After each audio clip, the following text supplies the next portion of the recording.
ಒಂದು ಬದಿಯಲ್ಲಿ ಭಾರತದ S-400 ವಾಯು ರಕ್ಷಣಾ ವ್ಯವಸ್ಥೆ ಇದ್ದರೆ ಇನ್ನೊಂದು ಬದಿಯಲ್ಲಿ ಪಾಕಿಸ್ತಾನದ HQ-9 ವಾಯು ರಕ್ಷಣಾ ವ್ಯವಸ್ಥೆ ಇದೆ. ಯಾವ ದೇಶದ ವಾಯು ರಕ್ಷಣಾ ವ್ಯವಸ್ಥೆಯು ಬಲಿಷ್ಠವಾಗಿದೆ ಎಂಬುದನ್ನು ಸಂಕ್ಷಿಪ್ತವಾಗಿ ಹೋಲಿಸೋಣ ಬನ್ನಿ.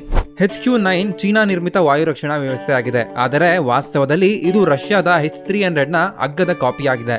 ಇದರ ವ್ಯಾಪ್ತಿ ಕೇವಲ 200 ಕಿಲೋಮೀಟರ್ ಮತ್ತು ಅದರಲ್ಲಿ ಹಳೆಯ ಪೀಳಿಗೆಯ ರೇಡಾರ್ ಸಿಸ್ಟಮ್ ಅನ್ನು ಬಳಸಲಾಗಿದೆ. ಇದರಿಂದಾಗಿ ಕೆಳಗೆ ಹಾರುವಂತಹ ಸಣ್ಣ ಡ್ರೋನ್ಗಳನ್ನು ಹಿಡಿಯಲು ಸಾಧ್ಯವಾಗುವುದಿಲ್ಲ. ಆಪರೇಷನ್ ಸಿಂಧೂರ್ನಲ್ಲಿ ಭಾರತ ಇಸ್ರೇಲ್ನ ಹರೋಪ್ ಡ್ರೋನ್ಗಳನ್ನು ಬಳಸಿತು. ಈ ಚಿಕ್ಕ ವೇಗದ ಮತ್ತು ರೇಡಾರ್ ತಪ್ಪಿಸಿಕೊಳ್ಳುವ ಡ್ರೋನ್ ಪಾಕಿಸ್ತಾನದ ವಾಯು ರಕ್ಷಣಾ ರೇಖೆಗಳ ಮೂಲಕ ನೇರವಾಗಿ ಹಾರಿತು ಮತ್ತು HQ-9 ಏನೂ ಮಾಡಲು ಸಾಧ್ಯವಾಗಲಿಲ್ಲ. ಮತ್ತೊಂದೆಡೆ ಭಾರತದ S-400 ವಾಯು ರಕ್ಷಣಾ ವ್ಯವಸ್ಥೆಯು ರಷ್ಯಾದ ನಿಜವಾದ ಮಾಸ್ಟರ್ ಪೀಸ್. ಇದರ ವ್ಯಾಪ್ತಿ 400 ರಿಂದ 600 ಕಿಲೋಮೀಟರ್ ಮತ್ತು ಇದು ಏಕಕಾಲದಲ್ಲಿ 80 ಗುರಿಗಳನ್ನು ಪತ್ತೆ ಹಚ್ಚಬಲ್ಲದು ಮತ್ತು 36 ಗುರಿಗಳನ್ನು ಒಂದೇ ಹೊಡೆತದಲ್ಲಿಯೇ ಗಾಳಿಯಲ್ಲೇ ಸ್ಫೋಟಿಸಬಹುದು.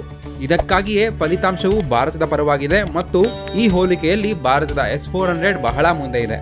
ನಮ್ಮ ಭಾರತದ ರಕ್ಷಣಾ ವ್ಯವಸ್ಥೆಯ ಬಗ್ಗೆ ನಿಮ್ಮ ಅನಿಸಿಕೆಗಳನ್ನು ಕಮೆಂಟ್ ಮಾಡಿ ತಿಳಿಸಿ. ಈ ವಿಡಿಯೋ ನಿಮಗೆ ಇಷ್ಟವಾಗಿದ್ದರೆ ಲೈಕ್ ಮಾಡಿ, ಶೇರ್ ಮಾಡಿ ಹಾಗೂ ಕಮೆಂಟ್ ಮಾಡಿ. ಇದೇ ರೀತಿ ಮತ್ತಷ್ಟು ಉಪಯುಕ್ತ ಮಾಹಿತಿಗಳು ಹಾಗೂ ಜಾಬ್ ಅಪ್ಡೇಟ್ಸ್ಗಾಗಿ ನಮ್ಮ ಚಾನಲ್ ಅನ್ನು ಸಬ್ಸ್ಕ್ರೈಬ್ ಮಾಡಿ, ನಮ್ಮ ಇನ್ಸ್ಟಾಗ್ರಾಮ್ ಪೇಜ್ ಅನ್ನು ಫಾಲೋ ಮಾಡಿ.